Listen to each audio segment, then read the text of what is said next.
It's primarily calcium sulfate and asbestos.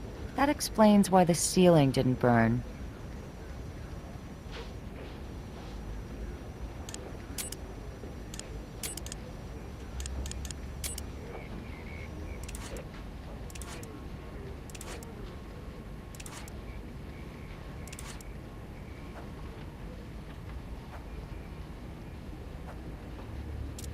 Have we looked everywhere? Tested everything? Asked every question we can think of? We must be missing something. I'm just not sure what it could be.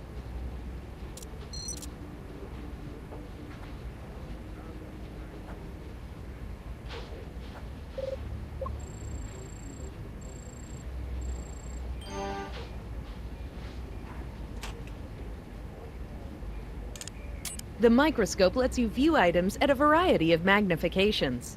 It also lets you compare items side by side. Select a piece of evidence using the Evidence button to begin. To examine this item more closely, you need to find the correct combination of magnification, focus setting, and position.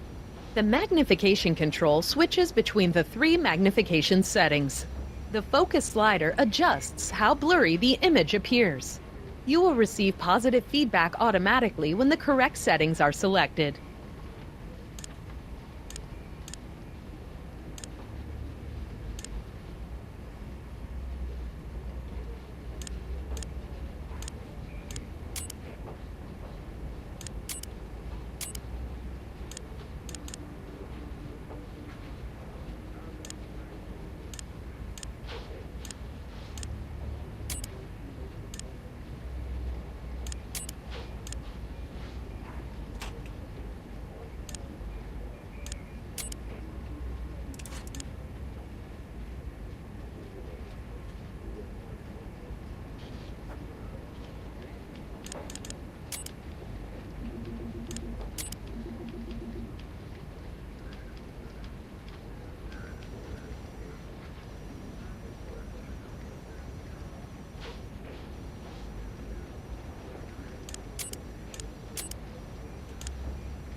You've added a piece of evidence to macroscopic comparison. Now add another using the Evidence button.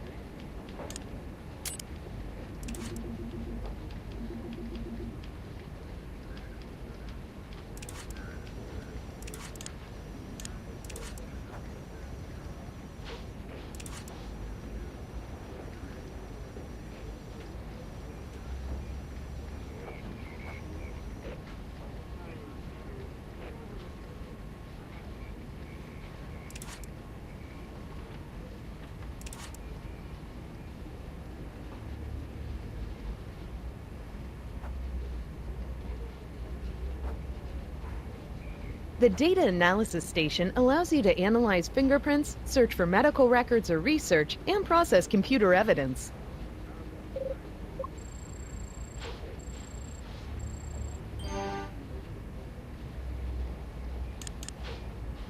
The Fingerprint Analysis Station lets you identify fingerprint evidence.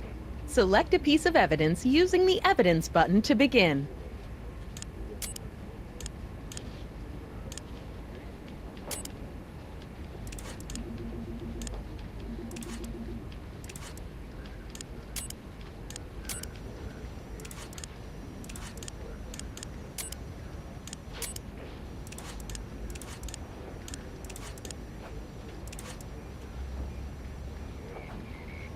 The Audio-Video Processing Station allows you to analyze and process recorded audio and video.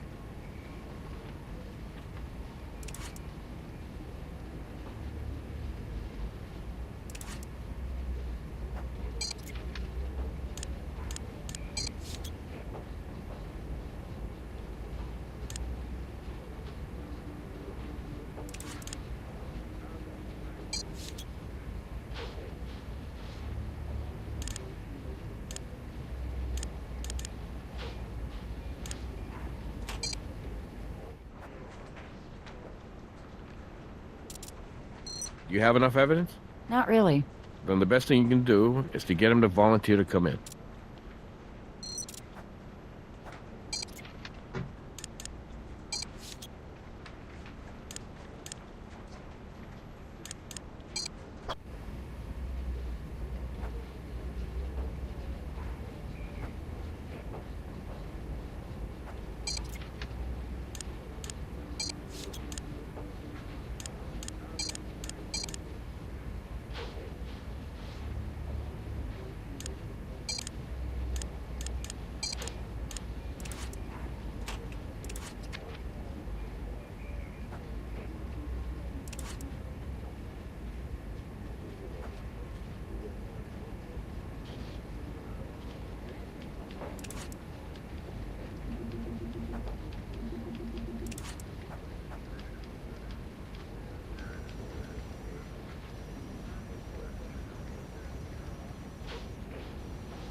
Looks like Mr. Baja isn't here, but we could always knock.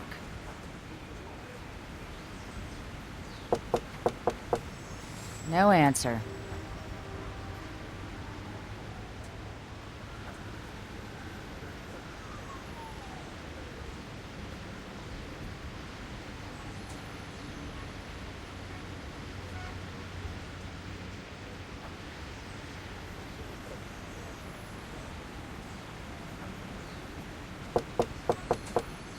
No answer.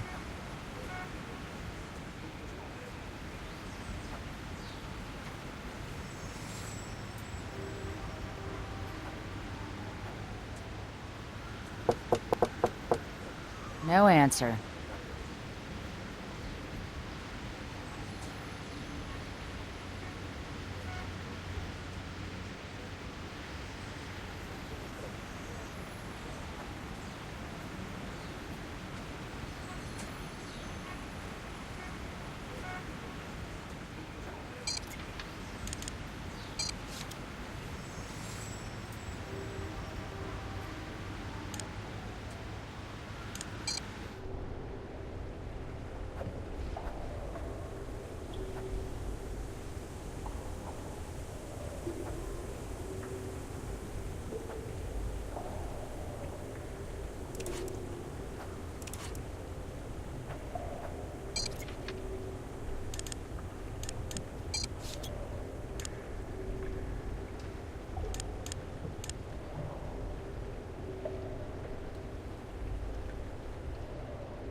To begin audio analysis, select the audio evidence you want to process.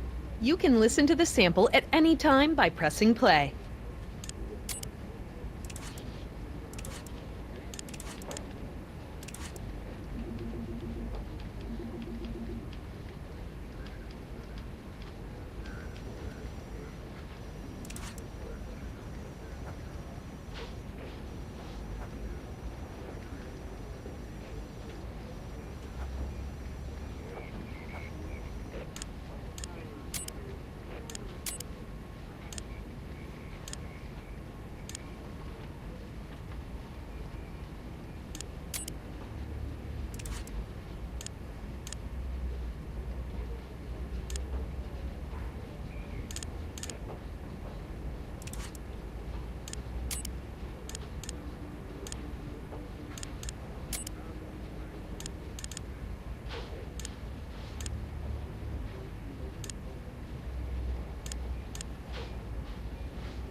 The Document Analyzer lets you examine documents for hidden content.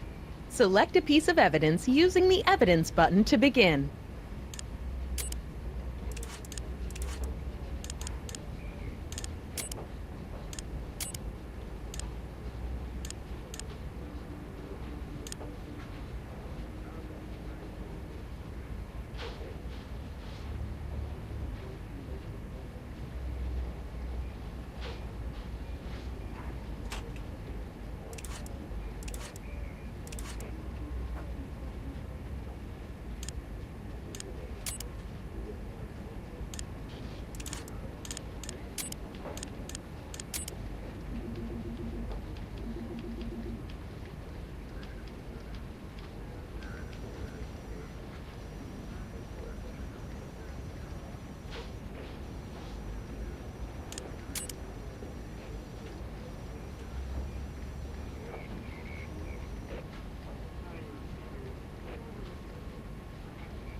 One mud bath contains a lot more mud than the others.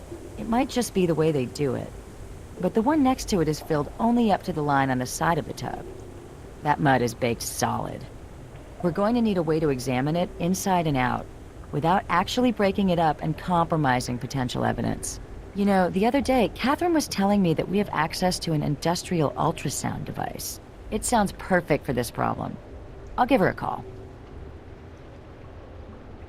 Now we're living in the future. I'm still waiting for my flying car, but seeing through walls isn't too shabby. I have a rough idea, but remind me again how the device works. Just turn it on and point the wand at whatever you want to scan. The sound waves it emits penetrate at different speeds depending on the density of the material. And the onboard computer translates that into a picture, is that right? You got it. I don't think I need to tell you to be careful with it, but be careful with it.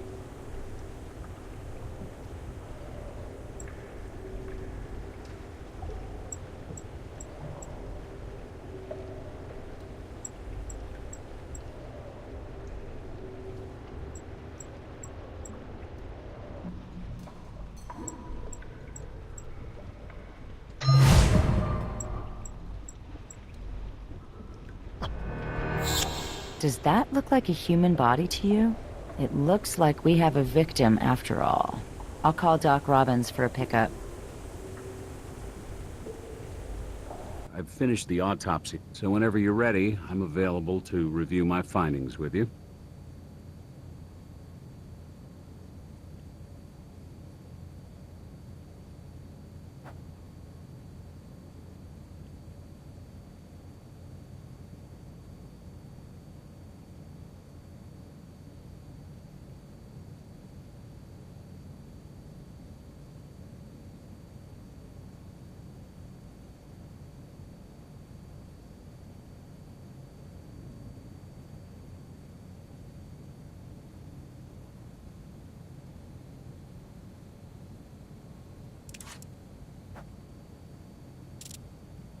Well, her bikini probably left no room for imagination, nor an ID, but I did collect her fingerprints and DNA for you.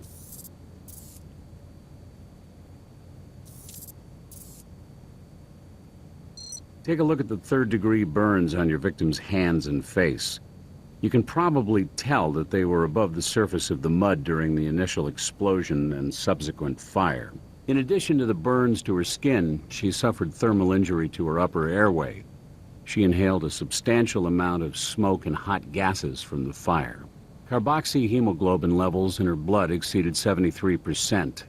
Cause of death was suffocation due to carbon monoxide poisoning. In a fire that intense, carbon monoxide levels would spike rapidly. She probably fell unconscious pretty quick.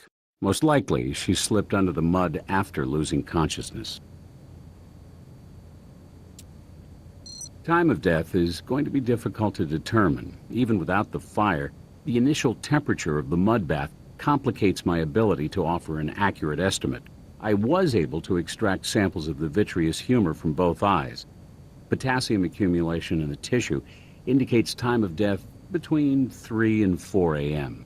That's consistent with when the fire started. Not exactly, but take a look at this bruising on her arm. Does that look like a handprint to you? Yeah.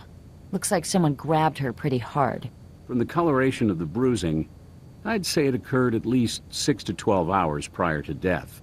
I certainly find no indication she was lying in that mud over a prolonged period of time. We need to get a photo of those bruises.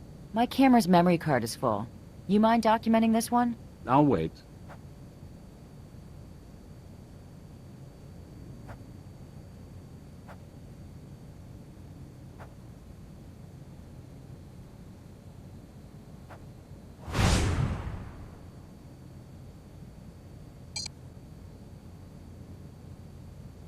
Nice composition.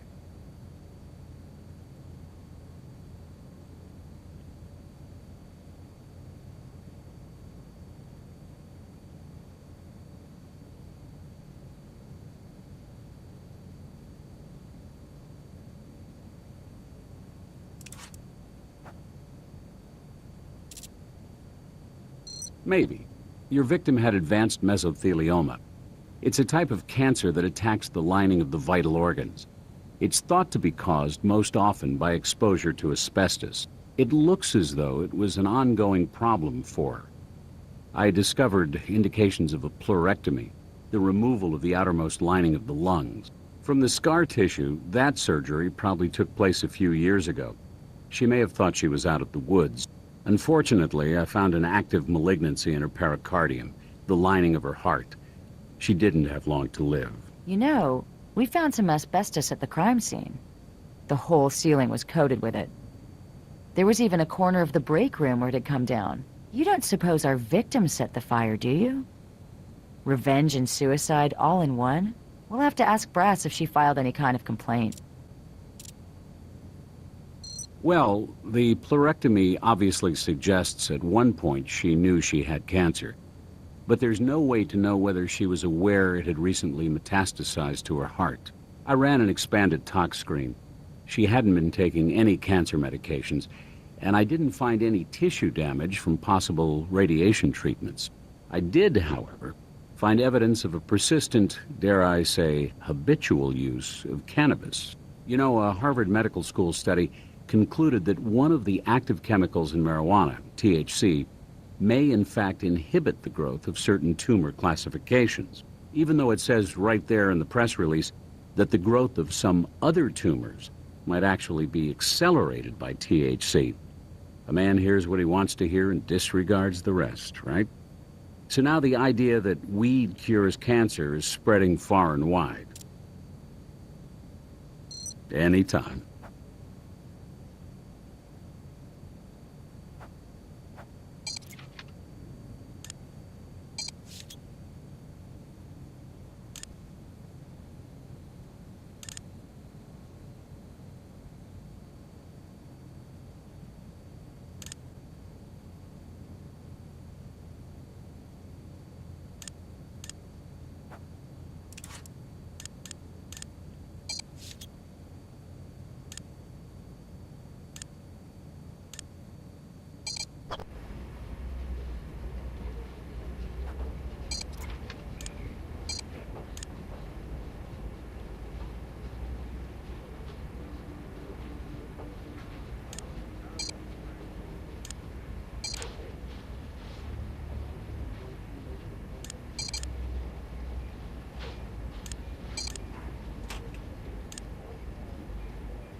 Our victim's not an aphis.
She's not in CODIS. Our Jane Doe doesn't seem to be in the system.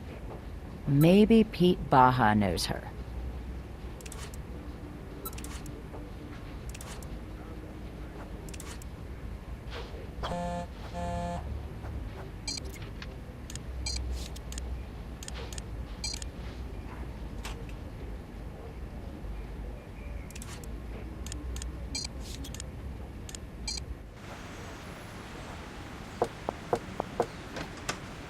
Oh, hey, you two. I just got back.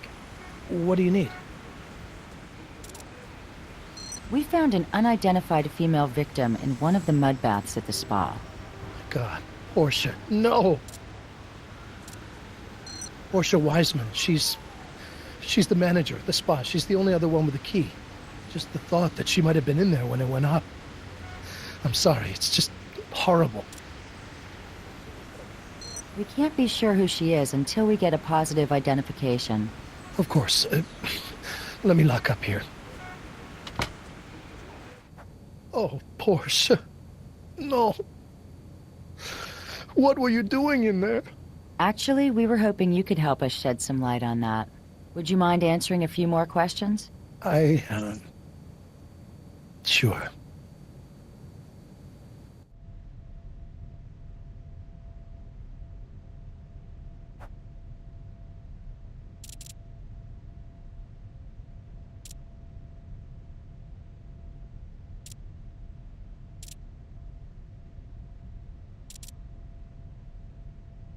Think back. Did she ever seem unusually angry or depressed? Well, we weren't exactly close, but I got the feeling she was in a troubled relationship. Little things here and there, really. Such as? One Friday, I asked her if she had any fun plans for the weekend. Not really, she said. Just hanging out with the boyfriend. She said it like it was a root canal or something.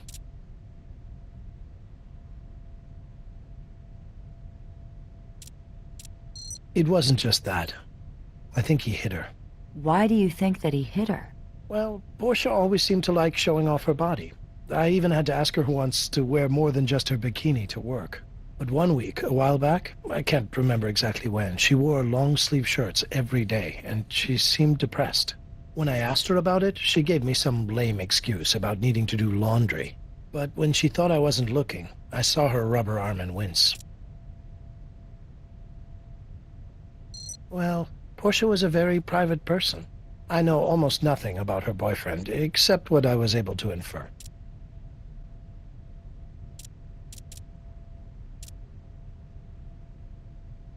Was the spa making money? Sure. I mean, it can always get better, right? But it was profitable. Is there anyone you can think of who might have had a reason to start the fire at the spa? No. I mean, who blows up a spa? Had she mentioned any kind of health problems or filed any sort of complaint against your company? No, nothing like that. Why? She had mesothelioma, a type of cancer caused by asbestos. Oh, that's horrible, but what does it have to do with my company? I don't know anything about any asbestos.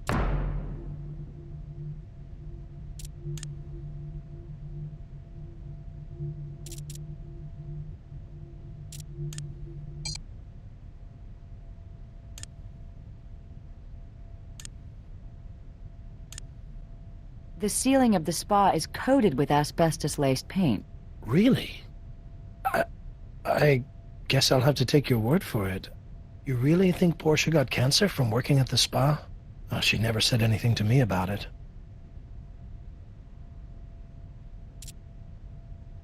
She's not in the phone book. I looked. Oh yes, I know where she lived. Let me write it down for you. I never got the chance to visit her.